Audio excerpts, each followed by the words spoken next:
तो last class हमने physics में क्या किया था, मोमेंट ऑफ इनर्शिया पढ़े थे, है ना। आज उसी के रिलेटेड कुछ क्वेश्चंस या कुछ न्यूमेरिकल्स हम प्रैक्टिस करेंगे, देखेंगे कि कैसे टाइप ऑफ क्वेश्चंस हमें मिल सकते हैं। ठीक है, जैसे पहला क्वेश्चन आपको मिला है,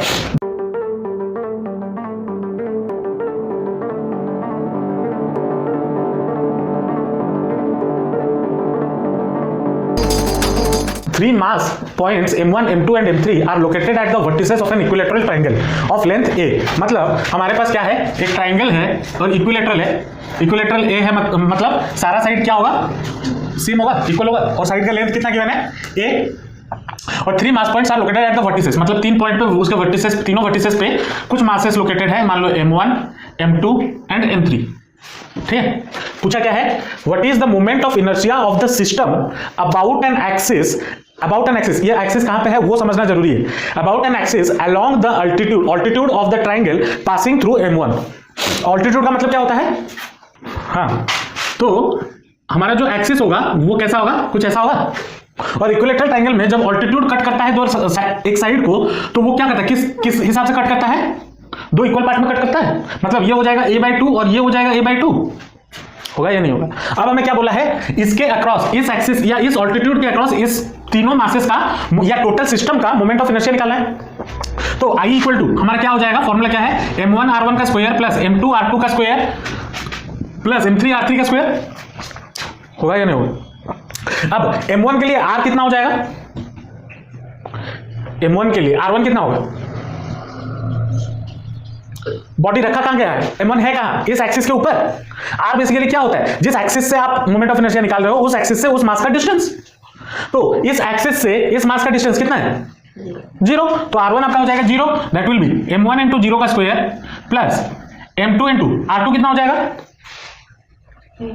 हाँ ए, कैसे, m2 कहां पे है, यहां पे, perpendicular distance from the axis कितना है, तो ये कैसे बोल रहे हो, तो a/2 का whole square plus m3 into r3 कितना है, a/2, तो मतलब a/2 का होल स्क्वायर ये होगा, तो I will be equal to कितना, m2 into a/4 a²/4 plus m3 into a²/4 ये होगा। इसको अगर हम सॉल्व मतलब कॉमन ले लें a²/4 तो बचेगा क्या, m2 प्लस m3। तो इस सिस्टम का moment of inertia about this axis कितना आ गया, a²/4 m2 प्लस m3। अब अगर मैं एक्सिस को, मतलब ये क्वेश्चन पूछा नहीं है लेकिन मैं बता दे रहा हूं, अगर ये एक्सिस ऐसे ना होके कुछ ऐसे होता तब क्या होता,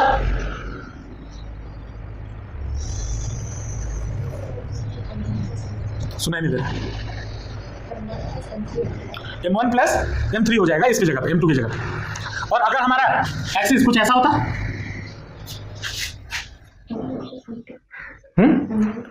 m1 प्लस m2 होता। समझे कैसे क्वेश्चन सॉल्व करना है, ले लो। अब नेक्स्ट क्वेश्चन क्या बोला है, नेक्स्ट क्वेश्चन बोला है the moment of inertia of a uniform circular disc about a diameter is 100 gram per centimetre square. मतलब अगर एक आपके पास डिस्क है और उसके डायमीटर में, या अगर डिस्क है उसके डायमीटर में उसका मोमेंट ऑफ इनर्शिया निकाला जाए तो कितना दे रहा है आपको, 100 जी, या जी जो होता है वो उसका यूनिट है, gram, mass into centimetre square, तो 100 g centimetre gram centimetre square ये गिवन है। What is the moment of inertia about its tangent, ये पूछा है, और बिट में पूछा है about an axis perpendicular to its plane. दो चीजें पूछी है। अब हमने जब लास्ट क्लास हम फॉर्मूला पढ़ रहे थे तो moment of inertia of a disc about its diameter का फॉर्मूला क्या था, ID, moment of inertia about diameter कितना था, 1/4 mr², ये था, तो विच इज इक्वल टू कितना गिवन है, 100, ये गिवन है, तो mr² आपको कितना मिल जाएगा, 400 मिल जाएगा। चलो अब आते हैं बिट 1 में। बिट 1 में क्या पूछा है, अबाउट इट्स टेंजेंट, तो टेंजेंट के लिए कितना हो जाएगा, टेंजेंट के लिए कितना होता है, अबाउट इट्स टेंजेंट 3/2 mr², तो कितना हो जाएगा 3/2 इंटू 400, ये क्या है I टेंजेंट, तो IT कितना हो जाएगा 600 ग्राम सेंटीमीटर स्क्वायर, तो ये भी ग्राम सेंटीमीटर स्क्वायर ये होगा।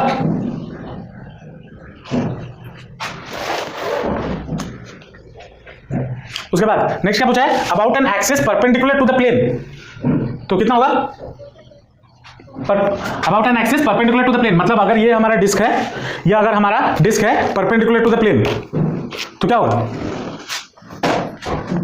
फॉर्मूला देखो कितना होगा about perpendicular to the plane, 1/2 mr square IP 1/2 mr square which is equal to 1/2 into 400 which is equal to कितना 200 ग्राम सेंटीमीटर स्क्वायर। इस चैप्टर के रिलेटेड क्वेश्चन करने के लिए मैंने लास्ट क्लास भी बोला था, जो फॉर्मूला दिया गया है उसको दिमाग में रखना है, अगर नहीं रहेगा तो नहीं कर पाओगे, ठीक है। तो नेक्स्ट क्वेश्चन क्या बोला है? Calculate the moment of inertia of a cylinder of length 1.5 metre and radius 0.05 metre and density 8 × 10⁻³ kg per metre cube about the axis of the cylinder. मतलब अगर ये हमारा सिलेंडर हुआ, मान लो ये, इसका हाइट कितना हो गया या लेंथ कितना हो गया 1.5 मीटर, और इसका रेडियस कितना हो गया 0.05 मीटर, 0.05 मीटर, और हमें पूछा क्या है? Moment of inertia about the axis of the cylinder. About the axis मतलब ये वाला है ना, तो इसका फॉर्मूला क्या है? I equal to about the axis 1/2 mr square. अब यहाँ पे R तो हमें पता है रेडियस 0.05 है ना, लेकिन मुझे मास तो नहीं पता, तो क्या करें? मास इक्वल टू फॉर्मूला क्या होता है? Mass equal to in terms of, या फिर डेंसिटी इक्वल टू फॉर्मूला क्या होता है? Density equal to mass by volume. तो मास इक्वल टू कितना हो जाएगा? Density into volume. अब डेंसिटी कितना गिवन है? 8 × 10⁻³ इंटू वॉल्यूम कितना होगा सिलेंडर का?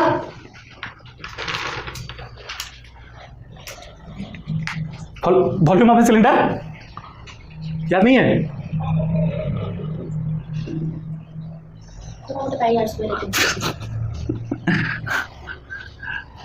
पाई r स्क्वायर L या पाई r स्क्वायर H, जो भी बोल रहे थे। तो that will be equal to 8 × 10⁻³ into 22/7 into r कितना है 0.05, तो 0.05 इंटू 0.05 इंटू लेंथ कितना हो गया 1.5, ये उसका मास हो जाएगा।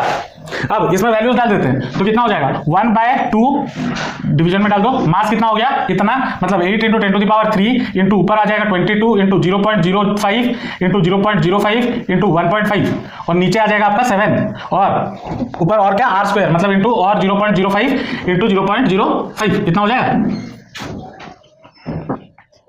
होगा या नहीं होगा? होगा। तो यहां से 2 काटें तो ये बन गया 4 और कुछ कैंसिल होगा 0.5 कितना है 0.05 4 ठो है इंटू 1.5 कैलकुलेटर लाओ फोन निकल। मैं बोला था ना लास्ट क्लास न्यूमेरिकल करेंगे, भूल गई था।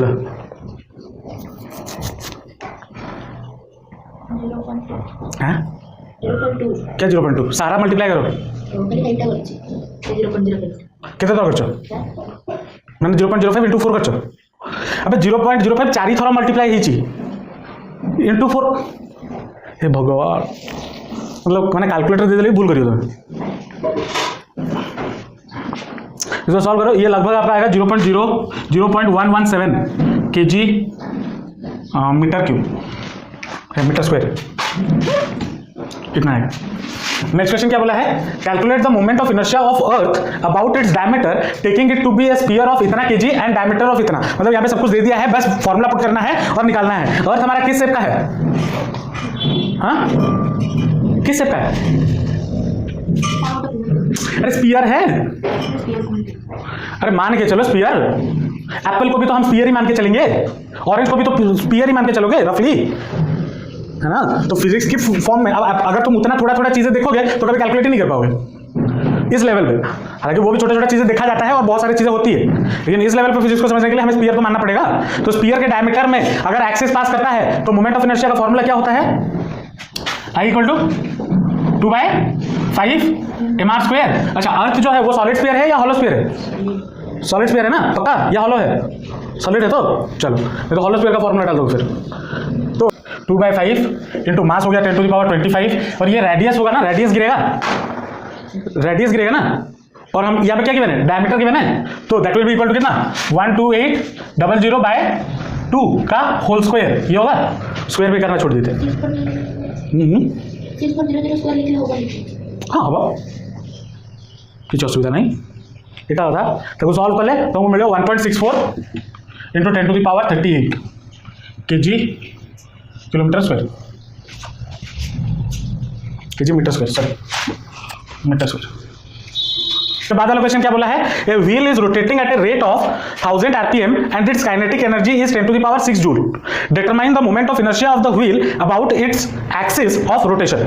चलो यहाँ पे हमें क्या गिवन है, क्या क्या गिवन है, उसका किस रेट से वो घूम रहा है वो गिवन है ना, मतलब वेलोसिटी गिवन है, वेलोसिटी इक्वल टू कितना गिवन है 1000 rpm ये गिवन है ना, और क्या गिवन है काइनेटिक एनर्जी मतलब rotational kinetic energy, rotational kinetic energy कितना गिवन है 10⁻6 जूल। अब रोटेशनल काइनेटिक एनर्जी का फॉर्मूला क्या हुआ करता था, हाफ शाबाश R K equal to half I omega square, ठीक है। तो अब ओमेगा तो मुझे पता नहीं है, तो ओमेगा कैसे निकालेंगे, वो वेलोसिटी गिवन है, ओमेगा एंगुलर वेलोसिटी होता है, तो क्या करें, ओमेगा इक्वल टू क्या होता है, रिलेशन पढ़े थे, omega equal to 2πv linear velocity के साथ रिलेशन पढ़े थे या नहीं पढ़े थे। तो 2 × पाई, अब यहाँ पे v जो है v किस में गिवन है, v आपको गिवन है आरपीएम में, पहले उसको आरपीएस में कन्वर्ट करो तो डिवाइडेड बाय 60 तो कितना हो जाएगा 100/6 आरपीएस। आरपीएस में क्यों कन्वर्ट किया, क्योंकि ऐसा यूनिट हमारा सेकंड है ना, और ओमेगा का यूनिट क्या होता है रेडियन पर सेकंड। सब कुछ याद नहीं है अच्छी, तो ओमेगा का यूनिट क्या होता है रेडियन पर सेकंड में होता है, इसलिए पहले उसको आरपीएस में कन्वर्ट किया, इतना आरपीएस होगा, तो यहाँ पे पुट करो फिर उसको इंटू 100/6 तो कितना हो जाएगा 100π/3 रेडियन पर सेकंड होगा। अब ओमेगा का वैल्यू इसमें आई निकालना है, तो 10⁻6 इक्वल टू 1/2 × आई इंटू 100π/3 का होल स्क्वायर, ये होगा तो I will be equal to कितना 10⁻6 इंटू 2 इंटू 3 का स्क्वायर डिवाइडेड बाय 100π का स्क्वायर, ये होगा। इसको सॉल्व करो कैलकुलेटर से, मुंह में करते हैं 10⁻6 into 9 into 2 18 divided by pi का स्क्वायर इंटू इधर हो जाएगा 10⁻4 तो ये हो जाएगा 10⁻2 मतलब 18/पाई स्क्वायर इंटू 10⁻2। इसको सॉल्व करो 18/पाई square,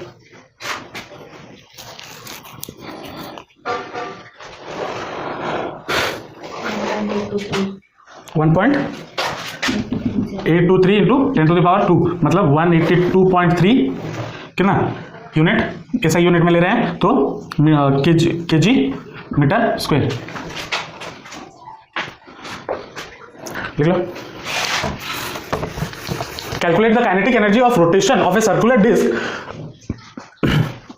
of mass 1 kg and radius 0.2 meter rotating about an axis passing through its center and perpendicular to its plane. The disk is making 30/π rotations per minute। मतलब यहाँ पे वेलोसिटी डिस्क का कितना given है 30/π RPM rotations per minute given है ना। अब और क्या गिवन है, मास गिवन है m 1 kg और रेडियस कितना गिवन है r 0.2 मीटर। हमें निकालना क्या है, calculate the kinetic energy of rotation. चलो ठीक है, तो अगर v इतना गिवन है तो ओमेगा इक्वल टू कितना हो जाएगा 2πv ये होगा, लेकिन v यहाँ पे कितना मीटर पे सॉरी मिनट में गिवन है, तो इसको हमें किसमें कन्वर्ट करना होगा सेकंड में, तो that will be equal to कितना 30/π इंटू 1/,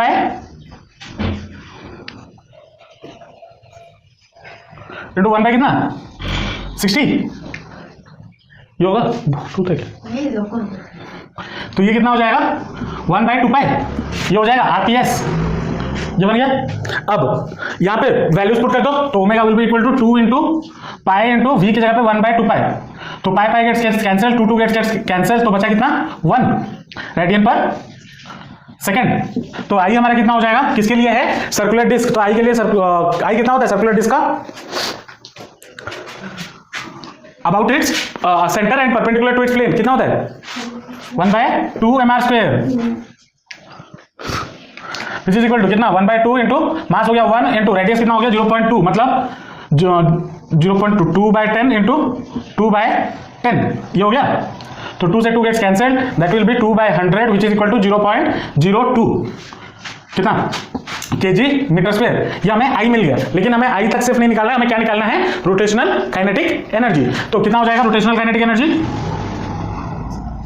फॉर्मूला क्या होता है 1/2 आई ओमेगा स्क्वायर ये होता है, that will be equal to 1/2 I कितना है 0.02 मतलब 0.2/100 इंटू ओमेगा कितना है 1 इंटू 1 तो 2 गेट्स कैंसिल तो बचा कितना 1/100 which is equal to 0.01 joule rotational kinetic energy.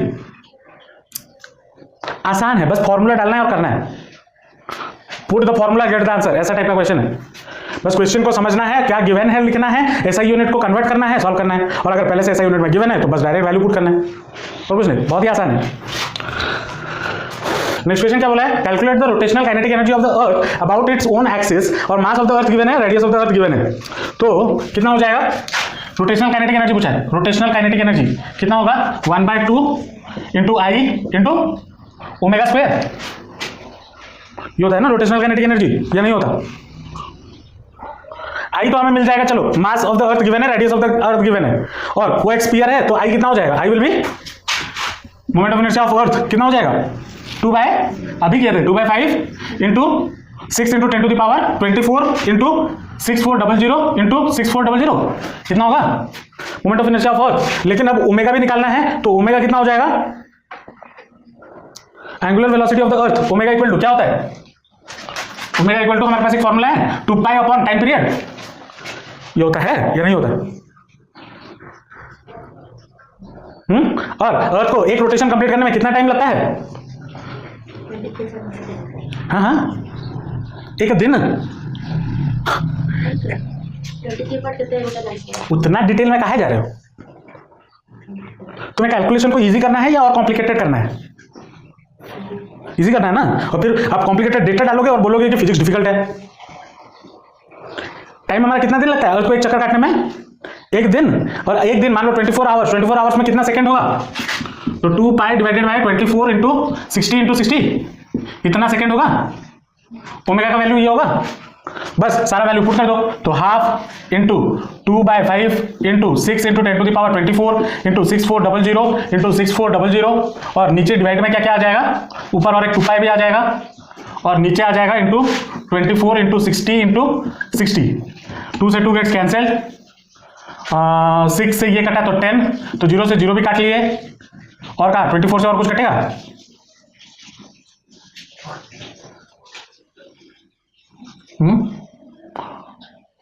2 से काटेंगे तो ये बचेगा सिर्फ पाए और ये हो जाएगा 12। 5 से काटेंगे तो 5 1 जा 5 5 2 जा 10 5 8 जा 40 128। 12 से काटे तो नहीं कटेगा, 0 से 0 गेट्स कैंसिल, 6 से काटेंगे तो नहीं कटेगा और बाकी सॉल्व कर दो आंसर आ जाएगा। कैलकुलेटर में डालो वैल्यू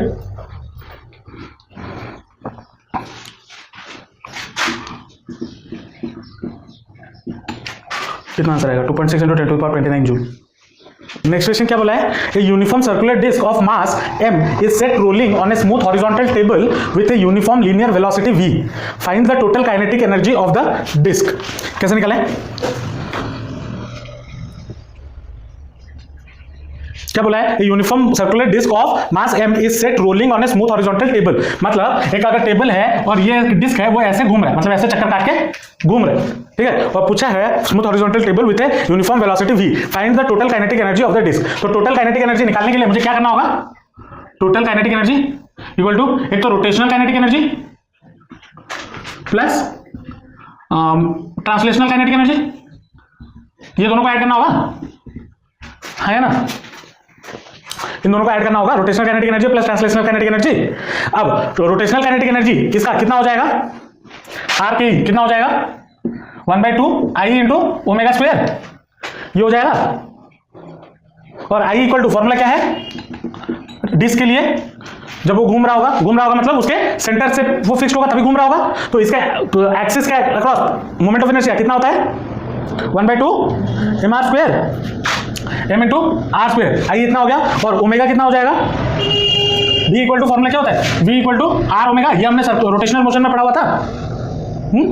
तो v इक्वल टू अगर आर ओमेगा होगा तो omega will be equal to v by R होगा। तो यहाँ पे अगर सारा कुछ डाल दिए तो आर ई कितना हो जाएगा, R K E 1/2 into 1/2 M R square into V square by R square, ये हो जाएगा। आर स्क्वायर गेट्स कैंसिल्ड, तो that is equal to 1/4 M V square, ये बन जाएगा rotational kinetic energy. Translational kinetic energy कितना हो जाएगा, हाफ एम वी स्क्वायर, ये होगा। तो टोटल काइनेटिक एनर्जी कितना हो जाएगा, total 1/4 M V square plus 1/2 M V square which is equal to कितना हो जाएगा, 3/4 एम वी स्क्वायर होगा या नहीं होगा। तो total kinetic energy of the rotating body कितना हो गया, 3/4 एम वी स्क्वायर, समझे, लिख लो। तो ऐसे ही क्वेश्चंस आपको मिलेंगे इन रोटेशन या फिर मोमेंट ऑफ इनर्शिया के टॉपिक से। तो मोमेंट ऑफ इनर्शिया के टॉपिक के क्वेश्चन करने के लिए आपके दिमाग में क्या होना जरूरी है, सारा फॉर्मूला होना जरूरी है ताकि क्वेश्चंस सॉल्व कर पाओ। ठीक है, चलो नेक्स्ट क्लास मिलते हैं, बाय।